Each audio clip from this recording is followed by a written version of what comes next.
like he is gripping it harder. Does he think he can let go now, sir? While the chef gripping his head angrily, shouting at him and asking the little twerp, he thought he was going to leave right away. Desire replies fearfully, but he says he can leave this place, though from now on, he is the personal attendant for the esteemed lord. Then the chef shouted at him, saying he was his subordinate until tomorrow since they would buy the required ingredients. Hurry and go to bed right now. While Desire was requesting him fine sir, but his hand he needed to let go first, and then the chef replied he doesn't feel like it, he little twerp. The next day, the chef takes Desire with him to buy the ingredients. While sitting in the carriage, Desire looks out the window and suddenly sees the homeless people. He sees them, and he quickly asks the chef where they are. The chef replies this is where people experiencing homelessness live. Recently, the homeless ones who do not have a place to live have been migrating into this territory. After this, Desire asks why there are so many times, and then chef tells him there weren't that many of them at first, but when rumors spread, the esteemed lord was amicable to the homeless. So many of them started to gather this. Desire says if there are this many of them, he is sure there is bound to be some problem. Then chef replies that the esteemed lord has said he does not want to cast these people out because winter is almost upon them. If he were to cast them out right now, only death would be for waiting these folks. After this, chef draws the curtain on the window and says that although he respects the esteemed lord's kind hospitality, he is against his wishes to let them stay there when their provisions and food supplies are low enough. Then the chef closes his eyes, telling the homeless not to do anything for the esteemed lord. They laze around and feed off of him. Hear this, looking out the window, Desire sees what is happening there, almost as if he remembers when Donovan tells him he is useless trash. Then Desire thinks he is looking at Havrian Academy again. After this, the carriage driver stops the carriage as per the chef's order near the food market, and then both the chef and Desire come out of the carriage. Their chef tells him he is going to go and buy some misal first, and he stays put there. Desire replies yes sir.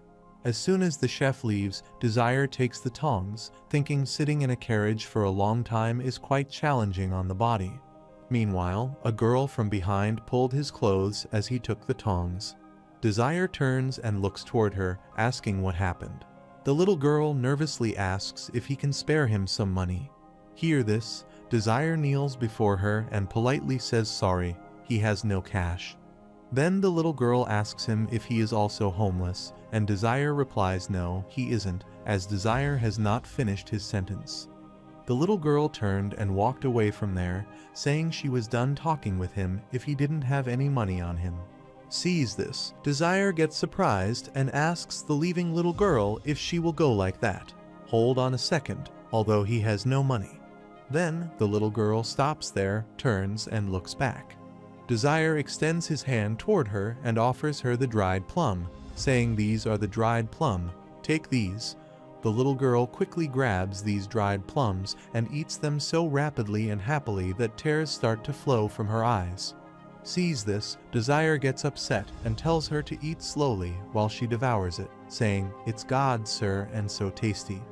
Then Desire asks if she is already done eating while she licks his hand and replies yes. After this, Desire smiles, saying, well, there is something he is curious about. If she can give him some answers, he will provide him with more of these dried plums to eat.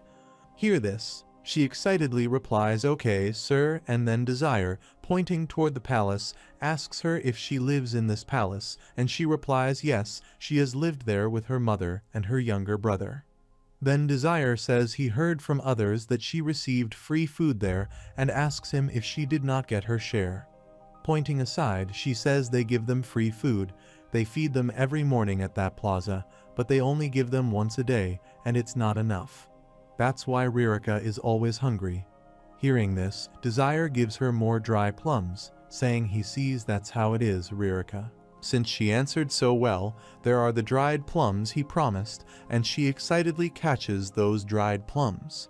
After this, she asks Desire his name and calls him Appa, and Desire replies with a smile that he is Desire and will be in his care, Ririka.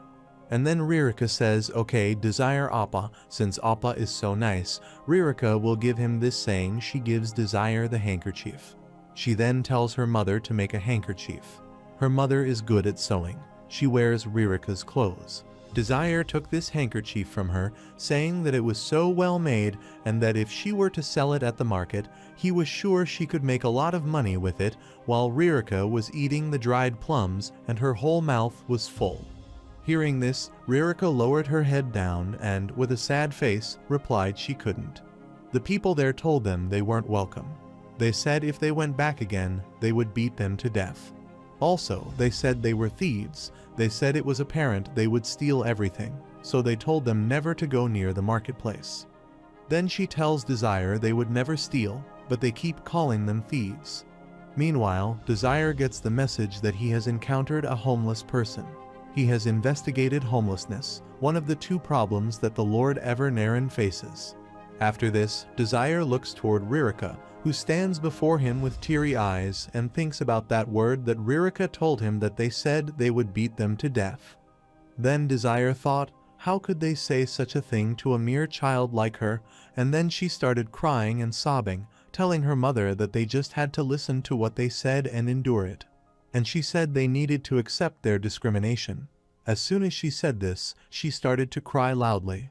Desir stands before her and says don't cry. Meanwhile, the chief comes from behind and shouts at Desir, asking what he is doing there. They must leave soon to hear this. Desir turns his head and replies, yes, sir. After this, Desir kneeled before her and wiped her tears with his hand, saying Ririka Op would help her. Then he looked toward the sun, asking her, does she see that sun way over there? After the sun sets at the door behind the castle, he will give her some food to eat. Hear this, she gets excited and, with teary eyes, asks Appa if she will make sure to come then. After this, Desir goes to the carriage. The chief angrily asks him there, though he tells him to stay in the carriage. Where did he go? Off to Desir, holding the carriage door, replies he just had some things to take care of. After this, he turned and looked behind her. Ririka was waving her hands and saw Desir waving his hand and smiling while Chef entered the carriage. Then he also enters the carriage, thinking it was stated that there are two problems that Lord Evernaren faces, so that means there is one more problem he still hasn't investigated. However, Desir thinks about this the whole journey, and then, sitting under the shadow of the sky at night, he thinks about the other problem. At night, in the mountainside, a group of Estebans holding weapons move toward the countryside. However, Desir takes tea in his office at Lord Evernaren's mansion while he is doing some important work. Desir knocks on the door to get permission to enter, and Lord Evernaren tells him to come in. Desir enters and slowly closes the door, suggesting he has brought some tea, my lord. While looking toward Evernaren, Desir thinks this person is the esteemed Lord Wilhelm Evernaren. Meanwhile, Desir gets the message that he has encountered the unique hero Wilhelm Evernaren. His task is to raise his approval of him.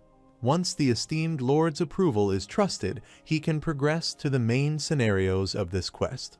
The esteemed Lord's approval is acknowledged, and then Desir, pouring the teacup with teapot, thinks assisting this lord and resolving his current issues must be the main quest.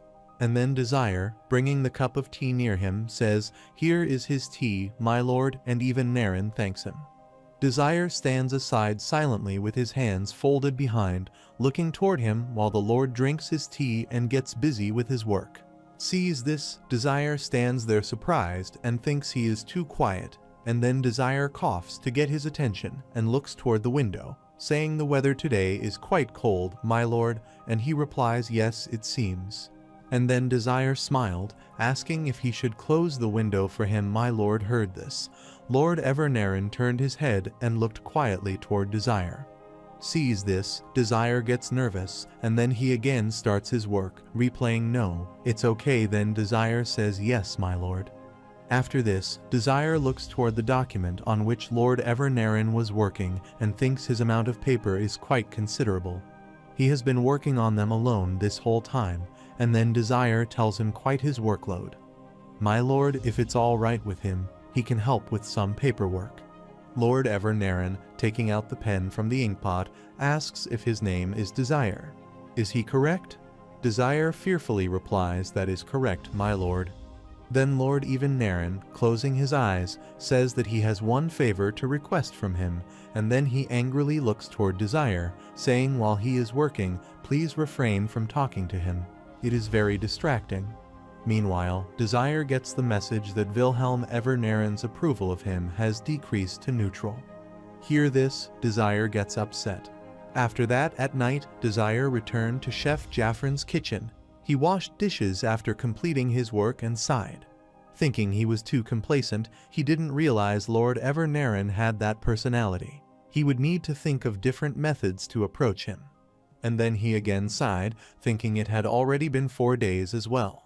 There had to be some way, as Desire was lost in his thoughts. Meanwhile, Pram comes from behind. He slowly opens the kitchen door and slowly steps forward toward Desire. At the same time, Desire stands near the sink thinking that Chef also needs to get a new assistant, which shouldn't be going back and forth between his kitchen and the esteemed Lord's residence. And he doesn't have time to work in this kitchen right now. He means he does have some time. Pram comes from behind and puts his hand on Desire's eye, asking guess who it is while Desire gets scared and screams out of fear. Desire grabs his hand and removes it from his eyes, saying wait, this voice of Pram. He turns and looks toward him while Pram blushes and smiles, saying correct, it is he, Pram. Then Pram quickly hugs Desire, saying he missed him, Mr. Desire, while Desire screams, saying Pram, that hurts. Hear this, Pram quickly retreats in fear, saying that's right, he is sorry, while Desire, putting his hand on his stomach, says no worries, it's just that his armor was hurting, so he started as this castle's soldier. Then Pram, looking toward his armor suit, says yes, and thanks to that, he can locate Mr. Desire, although the armor makes him look ugly. Hear this, Desire smiles, saying no, it looks fine on him, and then Pram says he has been searching for him for so long. Desire smiles, asking whether he is now, and then the conversation between them continues, and Desire tells him they should go outside. After this, they both come out and sit on the bench. Desire tells Pram everything about those homeless people and his time in Chef's kitchen. Pram heard this report. He saw this place's situation and had no clue that many homeless people were in this area. And then Desire says precisely this place is in dire need of some help, and he is going to assume if they drag this quest on any longer and don't do anything soon, they will end up in a more difficult predicament as time goes on. After this, Pram sits on a bench, holding his legs up with a sad face, and replies that people are experiencing homelessness, and the residents feel like they are back in their Havrian academy. Then Pram, looking toward the trees, asks Mr. Desire if the shadow world they are in is the Holy Empire, and he replies yes, they are definitely in the Holy Empire. Hearing this, Pram worriedly looks toward Desire, saying that he thought the Holy Empire, while Desire says yes, he is right. The shadows of the shadow world took over the Holy Empire's territories and eventually caused its demise. Most of the territories were destroyed, except for the one they are in now, the Orland territory. Telling this, Desire laughs while Pram, looking toward his legs, says it's hard to explain, but it feels bizarre they are currently on the verge of collapse. And then Desire smiles, saying he probably feels that way because this is the first natural shadow world he has been in. Hear this, Pram asks in surprise. Isn't his first time being in a real one as well, Mr. Desire? However, Desire hears this, starts sweating, and replies that's right. Then Desire asks in any case what his current scenario is like and what quest he is doing right now, and Pram asks his. Asking this, Pram replies that there is a war with the people of Esteban around this time every year, and he needs to distinguish himself from others when this battle happens and become a knight. Telling this, Pram falls from the bench. Sees this, Desire gets shocked, and looking aside asks Esteban while Pram turns his head and looks aside fearfully. He says yes, apparently this territory is in charge of the granary, so they get attacked by them every year. After this, Desire asks Esteban to attack them. Meanwhile, Desire and Pram get the message that they have investigated the Esteban issue, the second issue that Lord Evernaren faces. Then, taking tongs, Pram says that he now has access to both parts of the main quest with that information. Desire sits before him and asks, has he made any progress with his quest then? And Pram replies, well, he sees and hasn't even been able to catch a glimpse of a single Esteban. Hear this, Desire surprisingly asks if he hasn't seen at least one, and Pram, extending his hand toward Desire, says the scouts have reported that they haven't seen the main forces of the Esteban yet. So they think Esteban's chance of attacking them is low this year, and they said that the Esteban aren't even approaching anywhere near them. So all the other knights were saying it looked like Esteban had finally given up on attacking them, and started concluding that nothing would happen to them this year. Hearing this, Desire asked to give up, and they said Esteban had given up. Hear this, Pram gets shocked while Desire smiles, telling him that Esteban will never do such a thing like that. After this, Pram heard this say, but what they said wasn't entirely false, though they said that when Wilhelm Evernaren became the esteemed lord of this territory, the Estebans had never been able to make a successful attack on them. And this has been going on for about 5 years, so they are saying that the Estebans may have finally given up. No sooner does Pram finish his speech than Desire interrupts him, asking Pram if he remembers that barbarian he met at Wujukin's antique shop. Pram replies that he remembers him. While remembering his look, Pram gets scared, and then Desire sits before him on the bench and politely asks him if he can describe him. Pram says he was an extremely aggressive, belligerent guy, and then Desire smiles, asking if he is an Esteban now and what he thinks will happen when he has a group of Esteban that is similar to how he described them. Pram looks toward Desire, wondering in surprise why he looks so happy, while Desire asks him if they encountered a castle they could not penetrate successfully. Instead of giving up, they would become even more excited and ecstatic in invading this place. Then Desire says besides, it's almost winter, and giving up on the prospect of obtaining food for the winter is absurd. The fact that they went into hiding, which could mean they were waiting for the people of this place to lower their guard and then attack when that happened. After this, Pram understands Desire's point and asks if he thinks the belligerent Esteban will resort to such gimmicks. Desire replies that's true, but there is no more thing that they will need to consider, and it's the existence of another opponent. In the fables they have read that are similar to this shadow world, there are always two opponents that govern the opposing factions of each other. Pram says so. In this case, the two opponents have to be Wilhelm Evernaren and one other person, and his guess is that the other person isn't from Esteban, but someone else utilizing Esteban for their plan.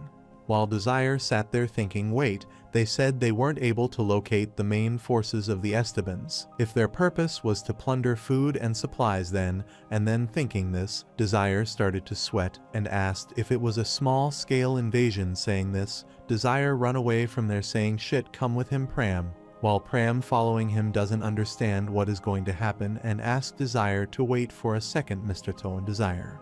Meanwhile, the announcement is made, and Desire gets the message that he was given a tiny clue, but with his intuition, he can identify Esteban's plan of attack. On the other side, the group of Esteban sitting there under the shadow of the sky was planning to attack.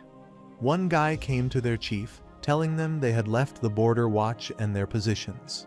Hear this. The chief asks it's time while all of the Esteban start looking toward him, and then the announcement is made, and Desire gets the message that the quest invasion has begun.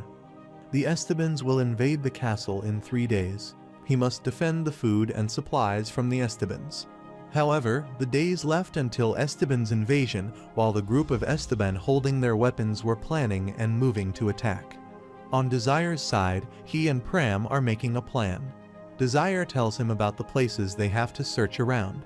Hear Desire's plan. Pram says they are only going to 3 places, and Desire replies yes, although the Lord's residence is pretty big. Pram says these 3 areas have the least security there since most believe they will not get attacked this year. The amount of security will probably be even lower, and then Desire replies, asking if he has mentioned to his comrades that they should increase and reinforce their patrols. Looking toward Desire, Pram replies yes also. They didn't listen to him, and it seems they didn't believe what he was telling them.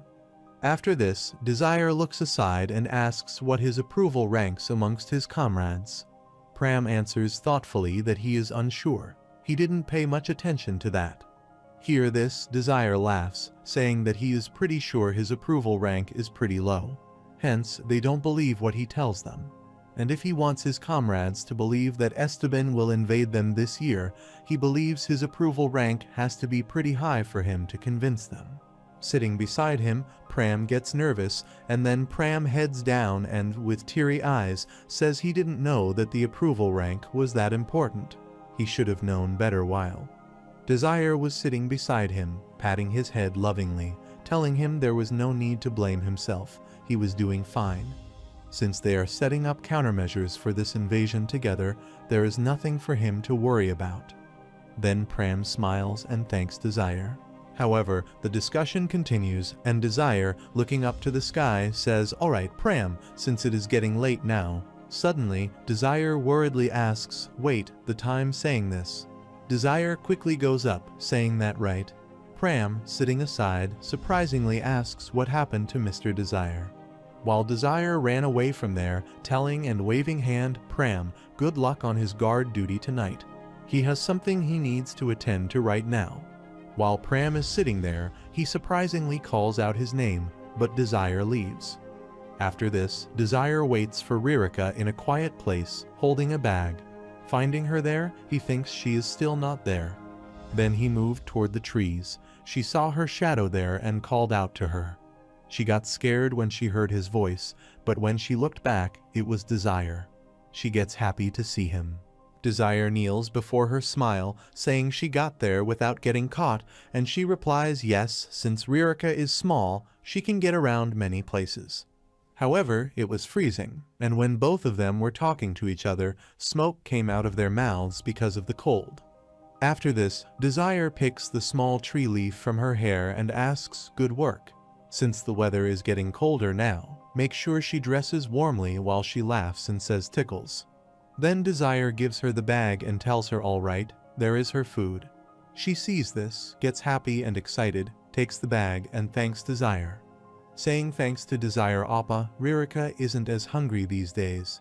Desire hears this and says that's good to hear.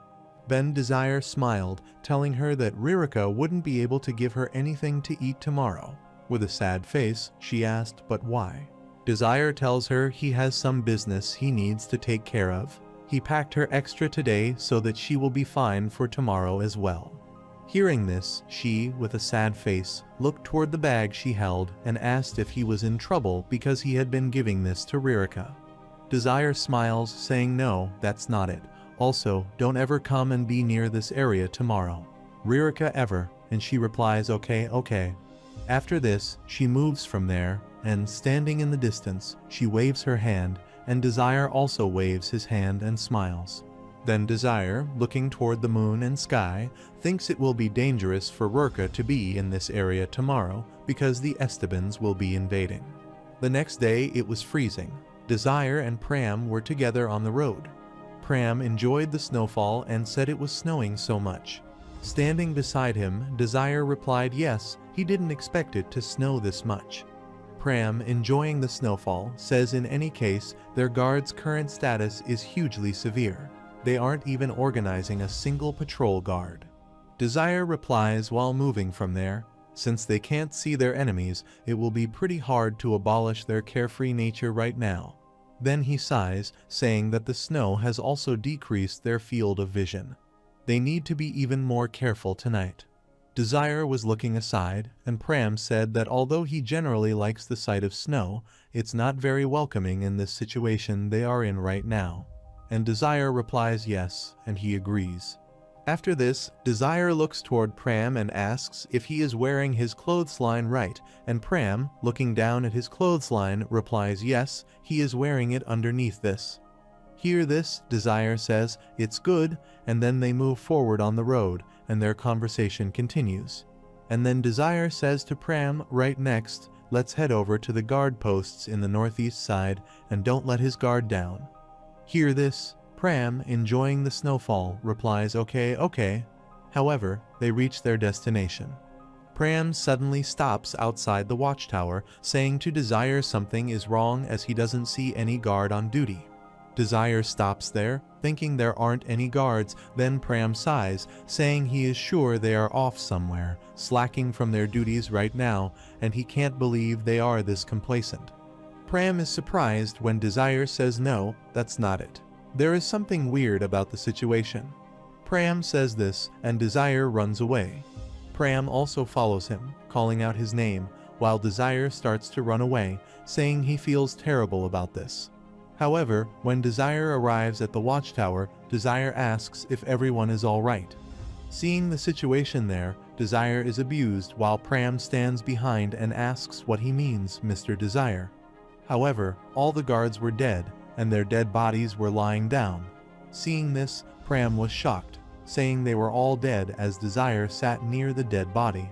While Pram stands aside, asks if they have already breached the castle. Desire replies no, it doesn't seem to look that way. Meanwhile, Desire gets the message that he has witnessed an ambush caused by Esteban. The invasion has begun, and their ambush is quiet and deadly. Most people in the castle have yet to know they have been ambushed. Hearing that message, Desire was shocked, asking if most weren't aware by now, while Pram moved from there, saying he would check if that guard post was safe. Meanwhile, Desire feels something outside, and someone attacks them with an arrow from outside.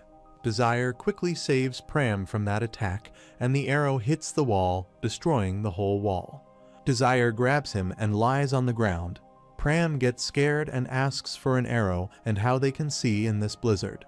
As they both lie on the ground to avoid the attack, Desire quickly gets up and watches from a little above the wall, saying, Pram, stay put right there while lying back there.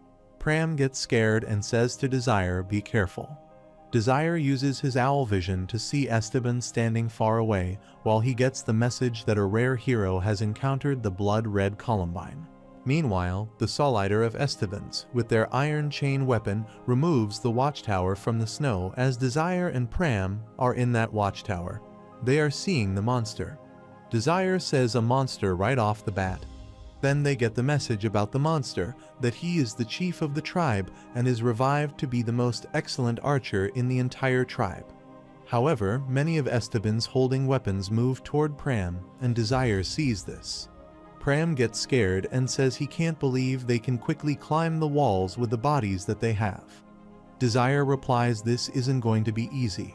Meanwhile, two guards were in the watchtower at the distance from Desire and Pram. One of them asks the other if he heard something right now. The other one, looking toward him, replies he didn't hear anything. The first one says he guesses it's just his imagination, then, well, he will go and check it out, just in case. The second one replies, looking outside, okay, make sure he doesn't slip. Meanwhile, Esteban attacks the first while the second one shouts, asking Esteban how. When Esteban attacks him from behind, he gets scared and moves backwards, while Esteban also moves toward him laughing. However, the tribe chief turned his head, looked toward the countryside and castle, and announced to his tribe that they were entering the castle. After this, the two soldiers of Esteban kill the guards. After killing, they both stand on the watchtower looking outside and start talking. Meanwhile, the other Esteban sends the iron chain weapon over the castle wall and starts slogging and moving toward the castle with their chief. One of the soldiers asks the chief to tell them their order, while the chief stays quiet and doesn't reply to the soldier. Then, looking toward the countryside, the chief thinks the food supply storage must be there. After this, he looks toward the bell in the watchtower, while one of the soldiers from the tribe looks toward the chief and tells him something about that bell. Esteban thinks they have killed the two guards on the watchtower, but still, one of them is alive. He sits there injured with the wall, hiding himself from Esteban. Think Esteban. By the looks, there seem to be more than 100. The damn Order of the Knights said Esteban wasn't coming this year. As he was injured, he tried to sit up, thinking everyone was killed in an instant, and then looking toward the bell hanging up. He thought he needed to ring the bell and send the alarm to everyone, but he got up right now. Then he slightly heads up to look outside, thinking, wait a minute, it's pretty quiet out there. Did they leave as soon as he tried to get up and see out the wall? As soon as the guard raises his head and starts to look outside, the soldier of Esteban rises toward him from the wall and finds him. Sees him, the guard screams while Esteban kills him, while the chief of Esteban and his whole army move toward the castle, and they kill whoever they see in the way. On the way to the castle, the chief says to his soldier there might still be survivors. Then he orders the soldier, saying 10 will remain there and take care of the remaining survivors on the castle wall. The rest of them will come with him to the food supply storage. However, the chief jumps down from the castle wall while his army follows and jumps down in the cattle. Then the whole army of Estebans moves toward the castle and countryside, while some of the companions of the chief standing up look toward the chief. One of them says the chief is too scared, while the other one stands aside from him with a folded arm, saying he is right. All the guards there are dead. Still, he is too scared there might be survivors, and he doesn't seem like a true warrior. Then he becomes silent because their companion angrily moves his sword toward his face, saying talking behind the chief's back is forbidden. Their duty is to obey and follow his orders. That is all. The chief is wiser than anybody there, so if he is doubting their chief, then as he was completing his sentence, the one with whom he was pointing his sword gets scared and replies no, and he does not doubt him. He angrily says then that he will obey his command, now split up. They thoroughly search these walls, and then he moves toward the watchtower and kills the guard, entering there holding weapon Esteban, with whom Esteban points his sword and says, look at this. All of the guards are dead. As expected, their chief is always worried about useless shit. He is a scaredy cat. Then he looks at the arrow stuck in the wall aside and sees this. He gets surprised, saying the chief's arrow. Then he moved toward the arrow, saying the chief missed. As soon as he moved toward the arrow, Pram attacked him with his rapier from behind. He gets highly injured while the blood starts flowing from his nose and mouth. He turns his head and abuses Pram while Pram stands at his back, holding his rapier. After this, he falls face down on the ground and Pram, picking up the sword, says Mr. Desir's prediction was correct. It seems they did leave some warriors behind. While Desire sits there hiding behind the dead soldier, he replies yes, and then he gets up, saying since they did kill one of them, there are probably 9 left now. At the 13th watchtower, there is a bell. They need to go there, ring the bell, and notify others of Esteban's attack. Hear this, Pram asks the 13th watchtower, isn't it a bit hard to get near that watchtower? Why don't they go to the 14, which is located on the opposite end? Then, both Desire and Pram sit in the watchtower. Desire replies that's the too far way. By the time they get to that watchtower, the Estebans would have completed their task. They can only defeat the Estebans, who are left behind, and head over to the 13th watchtower. Then, looking aside, Desire says if it's just the 2 of them, he is sure they can do this. Pram, holding a sword, replies yes sir, Mr. Desire. However, one of the soldiers of Esteban stands there to kill the guard while Pram jumps to attack him, holding his rapier. Sees Pram coming toward him, the soldier laughs, saying what the chief said is correct. There are survivors there. As Pram approached him with his sword, ready to attack him, the soldier hit his sword with his weapon and threw it away. Pram shouts, saying his sword. However, Esteban's soldier laughs and moves toward Pram, saying he is a fast warrior. This is fun because Pram jumps backwards. After this, the soldier holding his weapon runs toward Pram and laughs, saying, let's see if he can also dodge this saying. He attacks Pram with his weapon, but Pram moves from there so quickly and his weapon hits the floor so hard. However, he doesn't understand what is happening because Pram has disappeared and he could not find him. Pram moves from there to his back so quickly that smoke spreads everywhere. Standing behind Pram, he looks back and is shocked to see Pram there. Thinking how he could be at his back, Pram jumped, walloped, and fell him away from the castle wall. As Pram moved forward, another soldier of Esteban was there. He used his magic on Pram, saying now it's his turn, and he was shocked to see his magic didn't work on Pram. He tries very hard, but his magic doesn't work on Pram.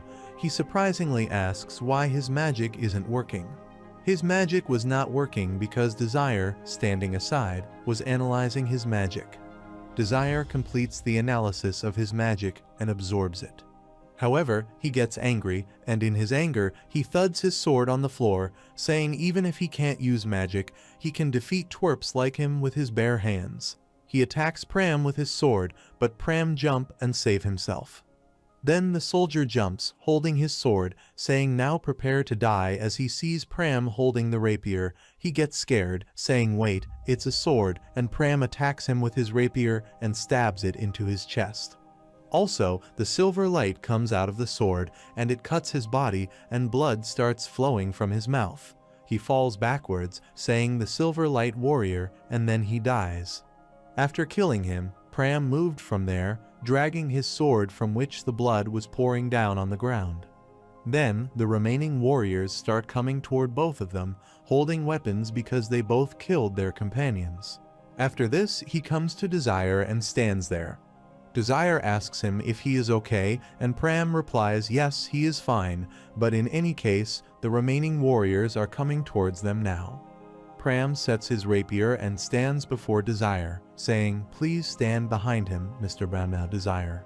He will handle them, and he is surprised when Desir moves forward, replaying no Pram. He can take a break for now, and Pram surprisingly says he is fine while Desir says the rest. The warrior screams and moves toward Desir, holding weapons. Desir, setting his hand, also moves toward them, saying he will take care of it from now on. However, the warrior group moves toward Desir, saying get him, while Desir uses his magic to touch the snow and says melt, which melts and turns into water. Then he created the ice magic with the power of his hand and threw the storm of ice toward the warriors, and this ice magic hit them very hard and fell them away. They all shockingly ask what this is, and suddenly, this ice turns into water, and then the water starts to dry. This all happens with Desir's magic hand. However, everything there gets dry. Pram stands behind Desir, holding rapier. Surprisingly, he says he is dehydrated. Hearing this, Desir tells him to close his eyes for now, and then Pram closes and covers his eyes with clothes, asking this way, and Desir, doing his magic, replies yes, just like that. However, the warriors stand far from Desir and ask one another, what is this? Who is this guy? One of them asks, what with him? He is a magician who doesn't seem to want to attack them. The other one replies, things feel off about him. And the first one, looking toward Desir creating magic standing at a distance, says no, he seems extremely dangerous, that magician. He is even more dangerous than their chief. Saying this, he runs away from there while his companion warrior asks him where he is going. Meanwhile, Desir uses his magic and says the guy has some sharp senses, but it is too late for him to run away. Desir, creating his magic, says summon, and then he throws the storm of gold lightning toward the warriors. Seeing this, the one who runs away breaks the bridge from his side and separates himself from his companions. However, all the warriors die while one who runs away from there, standing aside, gets scared. Seeing him, Pram, standing beside Desir, says one of them survived Mr. Desir, and Desir replies seriously, that's quite impressive. In that short time, he could break off a section of the bridge so that he wouldn't get electrified by the lightning currents. Then Desir extended his magic hand toward that guy. Before he regained his senses, he fell on the water and started to faint while the smoke started coming out of his body. Looking toward him, Desir says he fainted. He couldn't avoid it entirely, and Pram replies he guessed so. After killing all of them, Desir falls tired. Pram also sits near him, asking Mr. Desir if he is all right, and Desir replies yes, he is fine. He just used too much of his mana, and it is nothing to worry about. And then Pram, looking toward Desir, asks that the magic he used was tier 3 magic. How could he cast that when he is only a tier 1 magician?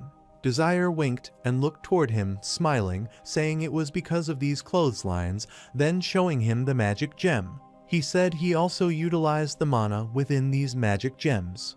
After this, Desir smiled, saying that even after using the mana within these magic gems, he is in this state. Hear this, Pram surprisingly asked. In any case, he was highly exceptional, Mr. Desir.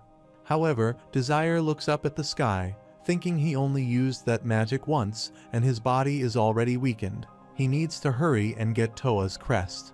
On the other side, the warrior attacks the food supplies side and kills all the guards there. And then the chief enters the food supplies area and sees the box there.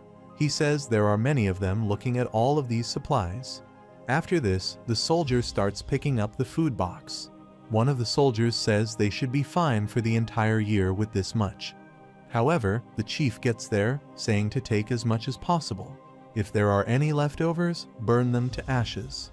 While picking up the food boxes, they replied, "Yes, chief." However, they start picking the food supply crates, and as soon as they pick them, the sand falls out. However, the soldiers holding the crates moved from there as they passed by chief. Sand falls from crates, sees this chief surprised, and then he bends down to check. After this, when the chief knows that crates are full of sand, not food, he shouts, saying it's sand. Wait, it can't be. Then he orders the soldiers to open their crates, check the goods inside, and hurry. Hear this, the soldiers look toward each other, thinking about what is happening to Chief, and as soon as they open the crates, they shout, telling it that there is only sand. As Chief stands back toward them, they shout, saying, "No, this can't be true. Is this some divine punishment? The heavens must punish them because they didn't wage enough war this year." Suddenly, they hear the sound of bells, and the soldier starts looking up, saying it must be the enemy, while one of the soldiers among them says, "Hear him. They will no longer be retrieving supplies, they will now retreat." The chief turned his head and angrily looked toward them, then scolded them, saying they were 3 over there. While the chief told them to hold their position, they suddenly started getting stuck into the ground. The ice nugget falls in before Chief sees the soldier stand aside and look toward Chief, calling him. Meanwhile, the explosion occurs. Chief fell away and many soldiers died. The chief saw the shadow of someone coming toward him and then looked toward the shadow. Chief asked, "Who is she, an enemy?" And then the golden light occurred, and this was a jest, replaying that it was correct. However, a jest came and stood before Chief, and then both looked toward each other. The chief holds his arrow to attack a jest, but she creates a shelter of ice, and his arrow is stuck in the ice, and that's how she blocks his attack. Sees this, he is surprised and orders his soldier to get her. All the soldiers move and jump toward her. Holding their weapons, she closes her eyes and creates magic. Then she opens her eyes and creates her palace of magic. After creating the palace of magic, she stands before them near her throne, while they all get shocked by the palace of ice all around them and start asking each other what this thing is, ice. As a jest starts moving toward her throne, the chief stands there, looking toward her, thinking, this monstrous amount of mana, who the hell is she? However, she sits on her ice throne, folding her legs. She says it would be best if they surrendered themselves. Hearing this, they surprisingly ask for surrender while the chief laughs, and they all start looking toward the chief. However, they all gather around the chief, while the chief calls the name of Kun Rona and requests him to grant them strength to fight, and then he repeats this phrase. Seeing this, a jest sits on her throne and says she sees that all of them shall die in that case. As soon as she says this, the ice palace explodes, some soldiers fall away and die, the remaining warrior gets injured, and the ice which explodes begins to gather near a jest's throne. However, a jest, sitting on her throne, thinks that since these barbarians have been able to infiltrate this far into the castle, they have successfully killed most of the Lord's soldiers. She feels no rumors about killing off barbarians like them. As she was thinking this, the chief threw his magic arrow toward the ice gathering near a jest. From this ice, she was creating an ice golem, and from Chief Arrow, the ice broke and fell away. Seeing this a jest sitting on her throne, she thought about how he could take down a tier 3 magic golem with one shoot. Wait, he was an aura magic user, while the chief, looking toward a jest, thought he should eliminate any dangerous magic spell. She used the rest of the warriors formed into one large group and withstand her attack. After this, a jest got up and held her sword, stuck before her in the ice. As she held her sword, the chief released the magic arrow from his bow, saying he would kill her. The arrow moved toward Adjust, and she, with her sword, broke the arrow. The smoke spread all around her, and she hid in that smoke. The chief released another arrow toward the smoke, saying there was no use in hiding herself. As soon as the smoke fainted, Adjust jumped and moved toward the chief. She passed by his sword. Seeing this, he got surprised, thinking, "What the hell is that speed of hers?" She passed by him, and while standing up in the air holding her sword, the chief, looking toward her, said that kind of attack would not work. After this, she attacks him with her sword. Suddenly, she feels the sound of a clang, and an explosion occurs on her, and she falls away. Meanwhile, the warrior comes from behind and attacks her, saying that although she is pretty impressive as a magician, she seems to have quite a bit to go as a warrior. He is the blood-red Columbine, the proud warrior of the Estebans, and he shall crush her. However, Adjust gets injured and hardly gets up, holding her sword. After this, Adjust attacks him with her sword, but he saves himself from that attack and comes near Adjust, saying that the armor she is wearing isn't getting in her way. Saying this, he breaks Adjust's armor from the right side, hits her, and falls away. As she was injured, blood was flowing from her mouth and eye. While she was falling away, she hardly saved herself, and then, standing in the air, she thought, "Damn it." While he moved toward Adjust holding his magic sword, they both were standing in the air. He uses his magic and throws a fire arrow toward Adjust, but Adjust uses her ice spear and throws the ice spear arrow toward him. However, free arrow and ice spear collapse and explode, and they fall away due to this explosion. Adjust could hardly save herself as she dug her sword into the ice and stood there with the support of her sword, and he was sitting before her. After this, he gets up laughing and holding his magic weapon, saying the strength of his magic has significantly decreased. It seems she is slowly reaching her limit. Meanwhile, Adjust gets the warning from her clothesline magic gem that less than 20% of mana is left on her clothesline armor, and the defense properties have been reduced. After hearing the message, she gets up, hardly saying to him he talks too much, warrior of Esteban, and she is perfectly fine. Hear this, he angrily says perfectly fine. She says she looks like she is on the verge of death. She replies no. She is glad he thinks that way because if he were to die right now, then her fallen comrades would be highly disappointed. Hear this, he laughs, saying he would at least need to chop off her head for him to avenge their death. However, the fight starts between the two. Adjust jumps to attack him, and he also jumps to attack her. He attacks Adjust, but she hardly saves herself, thinking this is bad. While he is laughing, while moving toward her and saying what is wrong, she says that she is perfectly fine. The warrior attacked her and broke her armor suit, and she fell away severely. She kneeled, heading down, and her whole face was covered with blood. She heads up, looks toward him, and hardly gets up, holding her sword. He sees this and angrily looks toward her, asking if she still has the strength to stand. What a monster she is. However, Adjust stands there injured with the help of her sword, looking toward the warrior. She thinks he would still be smiling in this situation. Whatever his situation, he would defeat all enemies and continue to become much more substantial. So that's why he will try to emulate her as she was. Meanwhile, Desire arrives and sees Desire there. She smiles, saying she will become stronger. And then she set her magic ice sword and pointed it toward the warrior, saying Desir Arman. The warrior looking toward her gets scared, thinking, what the hell is it that she imbued magic to her sword? However, Adjust points her ice magic sword toward the warrior and releases the ice wave from it as the ice wave is directed toward the warrior. He raised his sword and smiled, saying that because her sword had changed a bit, it still did not mean she could defeat him. Adjust hits her ice sword into his dagger, and the warrior and his dagger start freezing. He sees this. He gets shocked when his dagger cracks and then breaks while the warrior falls away, and he gets severely injured, and the blood started flowing from his body. Also, his arms got cut because his arms and sword were frozen with Adjust ice magic, and when she hit him, both his arm and sword got broken. While sitting there injured, he doesn't understand what has happened to him and how her sword got that power as her sword and armor suit exploded. After this, a jest comes near him. She gouges out one of his eyes with the tip of her sword and it starts bleeding. However, life slowly drains from the blood-red body and his eyes start slowly closing, and then he falls backwards, saying it's his loss.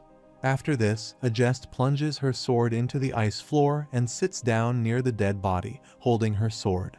After this, she starts to tell Desir something, but before this, she faints and falls on the ice. The next day at Lord Evernaren's castle, he punishes Desir and Pram and ties their hands with the belt attached to the floor. As Desir and Pram kneel before him, heading down, Evernaren calls out their name and asks them to explain themselves. How did they know the plans regarding Esteban's invasion? Desir, heading down, replies that is something he can't tell him. Hear this, and the Lord Evernaren angrily asks if he does not understand the severity of the situation they are in right now. If they can't explain to him how they knew about Esteban's invasion plan, he will assume that they are spies for Esteban and consider them an enemy before his eyes. However, Desir sits down and is handcuffed to the floor. He replies he sees, so be it. Even if he were to explain himself to him, he would not be able to understand anything, my lord. As soon as Desir says this, the assistant stands beside Lord Evernaren's throne and shouts at Desir, asking if he is arrogant and how dare he speak to the lord in such a manner. After this, the lord extended his hand and stopped his assistant from interfering in the discussion. And then the Lord Evernaren heads down slightly, saying yes, he understands sometimes it is best to remain silent rather than burying themselves even further with lies and excuses. Then let them talk about something else. For now, hearing this, Desir and Pram look toward the Lord. Then the Lord says, after talking with Jeffrin, who is in charge of the food storage, he told him that the food supplies had been switched out with sand. Then he asks, is this correct?